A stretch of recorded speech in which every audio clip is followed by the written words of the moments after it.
ताज्या व महत्त्वाच्या घडामोडी जाणून घेण्यासाठी चॅनलला सबस्क्राईब करा व बेल आयकॉनला क्लिक करा। परवा मालेगाव शहरात जो मोर्चा निघाला त्या मोर्चामध्ये बऱ्याच काही घोषणा दिल्या गेल्या, भाषणे झाली। विषय होता माननीय पुष्पाताई हिरे या माझ्या म्हाताऱ्या आजीवर गुन्हा दाखल केला। माननीय पुष्पाताई हिरे ह्या मालेगाव तालुक्यासाठी नक्कीच आदर्श आहेत। तालुका त्यांचा सन्मानच करतो। 1995 साली जेव्हा निवडणूक होती तेव्हा प्रशांत हिरेंना तिकीट पाहिजे होतं, परंतु ते तिकीट पुष्पाताई हिरेंना मिळालं। लारेस या बंगल्यावर माझ्या सकट तालुक्याचे हजारो कार्यकर्ते उपस्थित होते आणि त्या कार्यकर्त्यांसमोर पुष्पाताई हिरे यांना बंगल्यातून हात धरून बाहेर काढून देण्यात आलं, लॉरेस बंगल्यामधून। आणि हजारो कार्यकर्त्यांच्या समोर ताई रडत रडत बॅग घेऊन बंगल्याच्या बाहेर आल्या। त्याचा मी स्वतः साक्षीदार आहे। ताई बंगल्यातून बाहेर जेव्हा आल्या, बाळूशेठ वाणी यांनी ती बॅग घेऊन ताईंना त्यांच्या घरी संपूर्ण निवडणूक संपेपर्यंत ताई त्यांच्या घरी होते। कधी ताई 4 बंगल्यात राहिल्या, कधी सतीश हिरेंच्या घरी राहिल्या। तेव्हा यांना आजींचं म्हातारपण दिसत नव्हतं का? जेव्हा ताई बाहेर निघाल्या तेव्हापासून आजपर्यंत ताई नाशिक येथे गोळे कॉलनी इथल्या बंगल्यात एकट्या राहतात।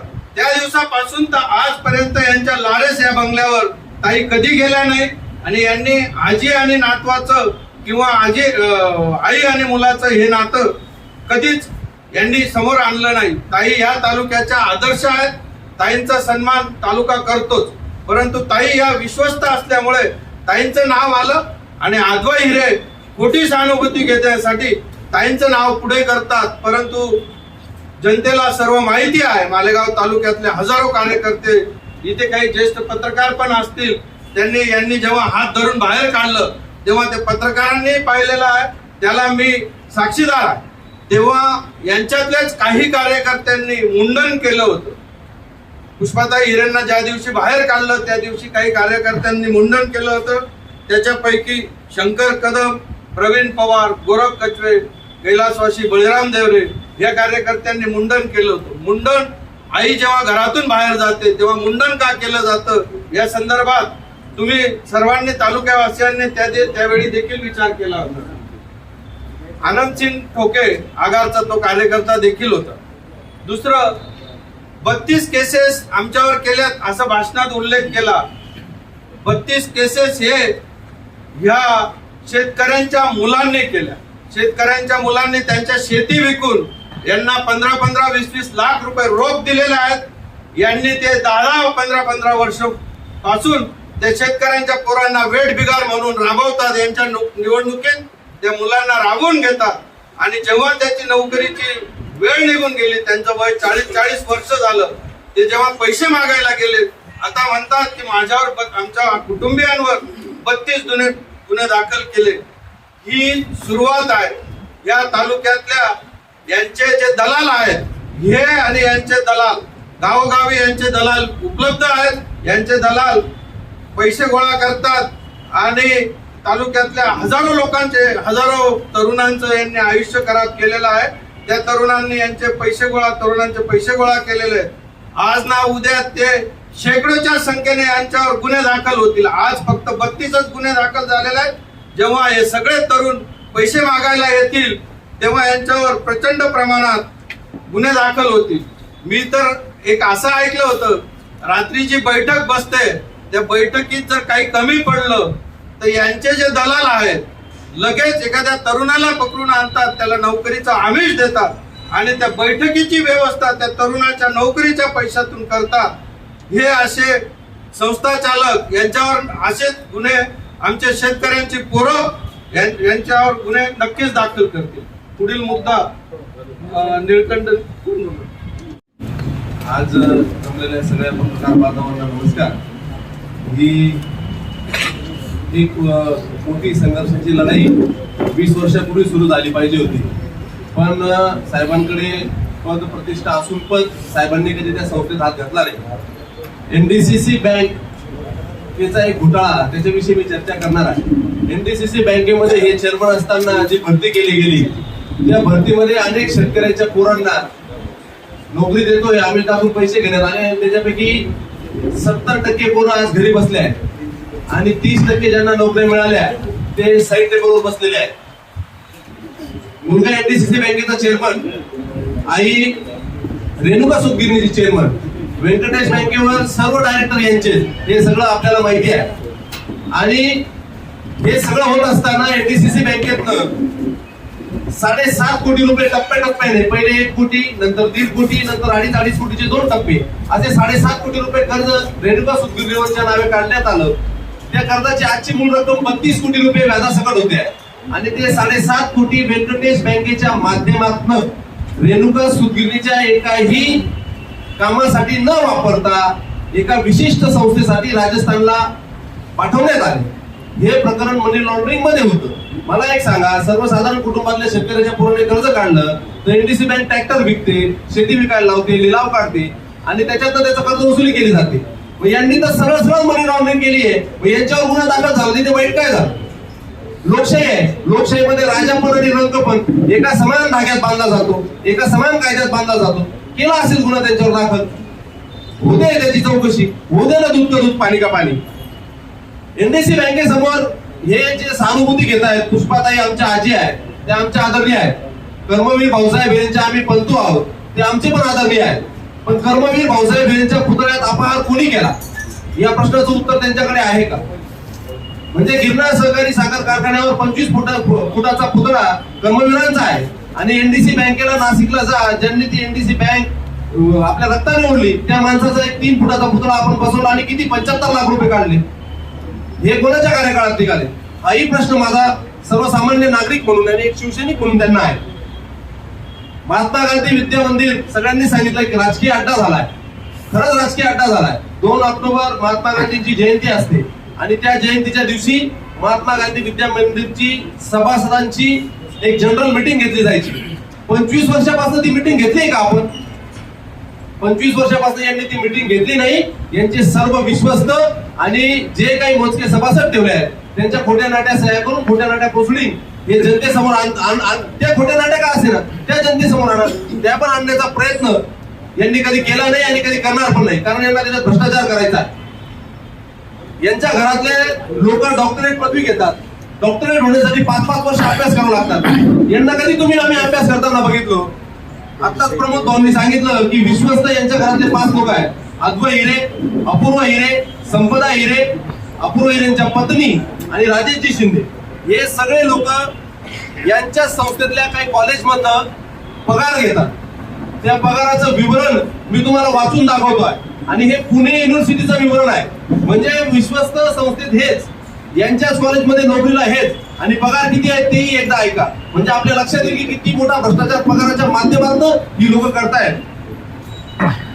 योगिता अपूर्व हिरे, लोकनेते Vyankatrao Hiray, art and science commerce college, यांना पगार आहे असिस्टंट प्रोफेसर म्हणून 1,72,783 रुपये.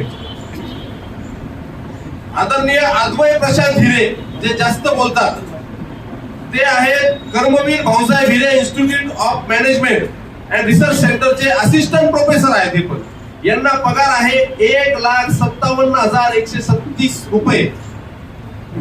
आदरणीय Apurva Prashantji Hiray, institute of Maharashtra and research सेंटरचे हे प्रोफेसर आहेत. असिस्टंट प्रोफेसरला 1.5 लाख पगार आणि प्रोफेसरला पगार 2,52,392 रुपये. हिरे संपदा प्रशांत हिरेंच्या कन्या ह्या प्रिन्सिपल आणि हिरे कॉलेजच्या प्रिन्सिपल आहेत. यांना पगार आहे 63,808 रुपये.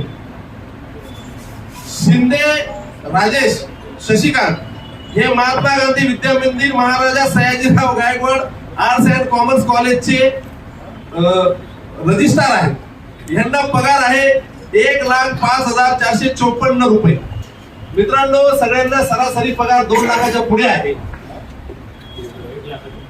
1.5 लाखाच्या पुढे, सरासरी जर अंदाज केला तर 1.5 लाखाच्या पुढे येतो. तर 12 महिन्याचे 1.5 लाखाप्रमाणे किती पैसे होतात, गेल्या इतक्या वर्षापासून या संस्थेला लुटताय त्याचे किती पैसे होतात, याचा हिशोब यांनी द्यावा. काळ कोणाला माफ करत नाही. आणि असिस्टंट तर माझी विनंती आहे की याची सगळ्यांची चौकशी झाली पाहिजे आणि काळ कोणाला माफ करत नाही. ही संस्था भविष्यात सभासदांची व्हावी एवढीच मनातून इच्छा आहे. या संबंधित संस्थेच्या कामकाजाची, कार्यपद्धतीची आणि त्या ठिकाणी त्यांनी करत असलेल्या घोटाळ्याची तक्रार, या चुकीच्या कामांविषयी तक्रार आदरणीय साहेबांनी 17 जानेवारी 2023 ला त्या ठिकाणी शिक्षण विभागाकडे दाखल केली. आणि तक्रार दाखल झाल्यानंतर शिक्षण विभागाची चौकशीची प्रक्रिया त्या ठिकाणी सुरू झाली. वेळोवेळी त्या प्रक्रिया होत असताना 4 सुनावण्या झाल्या आणि त्या 4 सुनावण्या झाल्यानंतर त्या 4 सुनावणीच्या दरम्यान सत्य बाहेर आलं की एकूण 48 कर्मचाऱ्यांची बोगस भरती त्या ठिकाणी करण्यात आलेली आहे. त्याचा निष्कर्ष आणि काय निर्णय झाला ते या ठिकाणी आहे, मी आपल्याला देईल. त्या ठिकाणी निष्कर्ष झाला, राजेशजी गंगावणे यांनी त्या ठिकाणी तो निष्कर्ष सांगावा. संस्थेने 48 कर्मचाऱ्यांची पदभरती करण्यात आली. सर्व जागा या मागासवर्गीय संवर्गातील जागा होत्या, परंतु संस्थेने आरक्षण डावलून खुल्या प्रवर्गातील उमेदवारांची पदभरती करण्यात आलेली आहे. आता मालेगाव तालुक्यात किंवा नाशिक जिल्ह्यामध्ये या आरक्षणाची पदभरती करताना एकही मागासवर्गीय, उदाहरणार्थ आदिवासी, दलित, ओबीसी, एनटी या संवर्गातील एकही शिक्षित किंवा लायक उमेदवार याला मालेगावात दिसला नाही किंवा नाशिक जिल्ह्यात दिसला नाही का? हा खरं म्हणजे प्रश्न आहे. महाराष्ट्र राज्य लोकसेवा म्हणजे मागासवर्ग आरक्षणाचे धोरण महाराष्ट्र लोकसेवेने पारित केलेले आहे. त्या मागासवर्गीय आरक्षण धोरणाच्या अनुसार अधिनियम 2001 च्या कलम 4 मध्ये नमूद केल्यानुसार आरक्षण धोरणाचे पालन केल्याशिवाय पुढील पदभरती करू नये असे धोरण असताना संस्थेच्या विश्वस्तांनी भ्रष्ट मार्गाने पदभरती केल्याने यांच्या वैयक्तिक परिवारावर गुन्हा दाखल न करता संस्थेच्या विश्वस्तांनी खोट्या कागदपत्रांच्या आधारे जे 48 पदांची पदभरती आरक्षण डावलून करण्यात आलेले आहे त्या विरोधात हे गुन्हे दाखल करण्यात आलेले आहे. तर पाहता हे गुन्हे माननीय नामदार दादासाहेब भुसेने हे गुन्हे दाखल केलेले नाहीत. हे सर्व गुन्हे दादासाहेबांनी जी चौकशी पत्र दिलेलं होतं त्या चौकशीच्या पत्राची चौकशी झाल्यानंतर शासनाने व प्रशासनाने हे गुन्हे दाखल करण्यात आलेले आहे. त्यामध्ये कुठल्याही हिरे परिवारावर हा आकर्ष नसून विद्यामंदिर संस्थेने जो भ्रष्टाचार केलेला आहे, जे आरक्षण डावलेलं आहे, या आरक्षणाच्या विरोधामध्ये जे सत्यता प्रशासनाला आढळून आलेली आहे त्या सत्यतेच्या आधारावरती हे गुन्हे दाखल करण्यात आलेले आहे. खर तर या प्रस्तावासोबत शासन निर्णय जो झालेला आहे त्याच्यात मूळ जाहिरात द्यावी लागते. ही जाहिरात सुद्धा दिलेली नाही आणि सुनावणी दरम्यान विचारणा झाली असताना ही मूळ जाहिरात संदिग्ध आणि संशयास्पद आहे असं त्याच्यात निष्कर्ष करण्यात आलेला आहे. शिक्षणाधिकारी यांनी 12 शिपाईची जी भरती केली, ज्या 12 शिपाईच्या याला मान्यता दिली, आपण एक जरी भरती करतो तरी त्याला कमीत कमी एका जणाच्या याला 10 ते 12 कागद लावतो आपण. तर 12 शिपाईच्या भरतीला फक्त 13 कागद लावलेले आहेत. हे सुद्धा संशयास्पद त्या ठिकाणी निष्कर्षात आढळलं.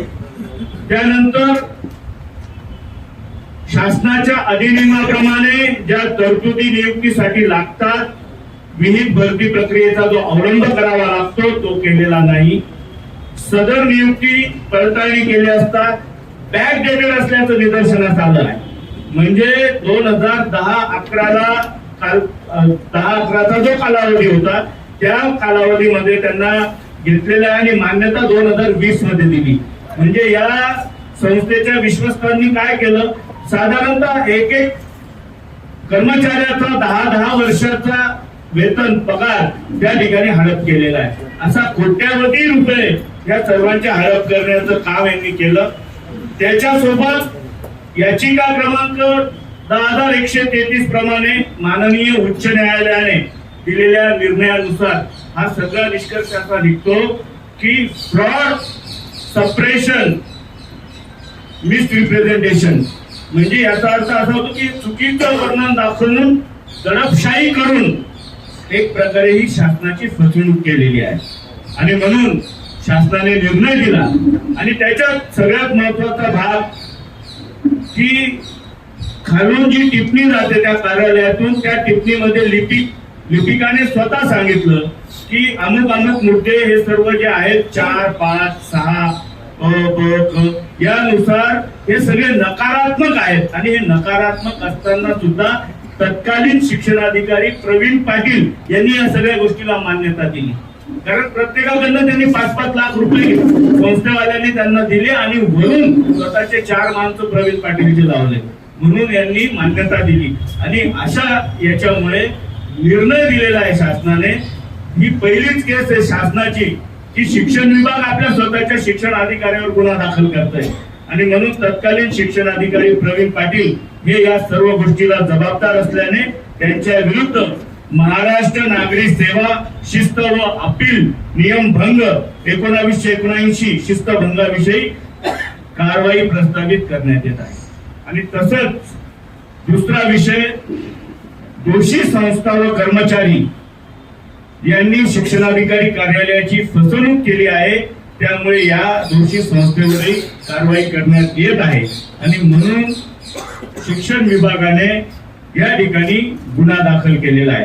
आणि म्हणून प्रत्येक पत्र देताना आपण तर हे जे आता काम बघता अपूर्व, अद्वय यांच्याविषयी आपण पत्र दिलं, परंतु नियम असा म्हणतो की संस्था दोषी आहे. आणि म्हणून त्या ठिकाणी धर्मदा आयुक्तांकडनं शिक्षण विभागाने या शिक्षण संस्थेची पूर्ण माहिती मागवली आणि संबंधित जे सर्व विश्वस्त आहेत त्यांच्यावर त्यांनी गुन्हा दाखल केलेला आहे. या सर्व याच्यावर एकाच कुटुंबातले विश्वस्त आहे.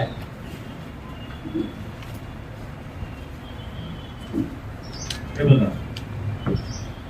ही महात्मा गांधी विद्या मंदिर संस्था, याच्यावर विश्वस्त कोण? श्रीमती पुष्पाताई वेंकटराव हिरे काही साहेब अध्यक्ष आहेत. त्यानंतर या ठिकाणी 2 नंबरला नाव आहे भिला कृष्णा देवरे, हे या संस्थेचे निवृत्त कर्मचारी, नंतर मग त्यांना विश्वस्त म्हणून घेतलेला आहे. 3 नंबरला आहे सौ स्मिताताई प्रशांत हिरे कोषाध्यक्ष. 4 नंबरला प्रशांत व्यंकटराव हिरे सचिव सेक्रेटरी. त्यानंतर विठ्ठल साधू मोरे निवृत्त कर्मचारी, मूळ सटाण्याचे आहेत आणि निवृत्त झाल्यानंतर यांना विश्वस्त म्हणून घेतलं. नंतर यांच्याच कुटुंबातील अपूर्व प्रशांत हिरे, त्यानंतर यांच्याच कुटुंबातील 7वा सदस्य अद्वय प्रशांत हिरे, त्यानंतर यांच्याच कुटुंबातील माननीय प्रशांत हिरे साहेबांचे शालक राजेश शशिकांत शिंदे, त्याच्यानंतर यांचे मित्र प्रमोद भार्गवे, यांचे दुसरे मित्र मनोज बदियानी, यांचे फायनान्सर प्रदीप नारायण सराफ, यांच्या पत्नी भार्गवेंच्या पत्नी ललिता प्रमोद भार्गवे, यांच्या स्नुषा सुनबाई योगिता अपूर्व हिरे, यांच्या कन्या प्रशांत हिरे, यांच्या कन्या श्रीमती संपदा प्रशांत हिरे, सौ सुजाता राजेंद्र शिंदे प्रशांत दादांच्या शालकांची पत्नी, बापू सोनू जगदाळे कर्मचारी, प्रदीप पुढेनहल्ली लक्ष्मण, श्यामकांत यशवंत भंडारी, प्रतीक नारायण काळे, रविशंकर मनोहर शुक्ला, संजय दगू कुंदे संस्थेतील कर्मचारी, हे सर्व याच्यावर विश्वस्त. याप्रमाणे जी आदिवासी ही जी दुसरी संस्था आहे आदिवासी सेवा समिती, याच्यावर पण अशाच प्रकारे त्यांचे नातेवाईक, त्यांच्या कुटुंबातील स्वतः आणि मित्र असे सर्व सदस्य आहेत. याच्यातून आपल्या सर्वांच्या निष्कर्षणात येईल की एकच कुटुंब या संस्थेवर, ज्या संस्थेला सर्वांनी कष्ट केले, त्या संस्थेवर एकच कुटुंब नागोबा म्हणून बसलेलं आहे. शिक्षण विभागाच्या चौकशीप्रमाणे या संस्थेचे कर्मचारी बेकायदेशीर नियम बाह्य भरती घोटाळा हा जो झालेला आहे, याच्यात एकूण 48 जे कर्मचारी आहेत, या 48 मधले मालेगाव तालुक्यातले फक्त 22 आहेत आणि उर्वरित 26 हे मालेगाव तालुक्याच्या बाहेरचे आहेत. मला या ठिकाणी एवढंच नमूद करायचंय की तुम्ही फक्त पोकळ त्या ठिकाणी माननीय पुष्पाताई हिरे यांची सहानुभूती मिळवत आहात. मला वाटतं प्रमोद दादा याच्याबद्दल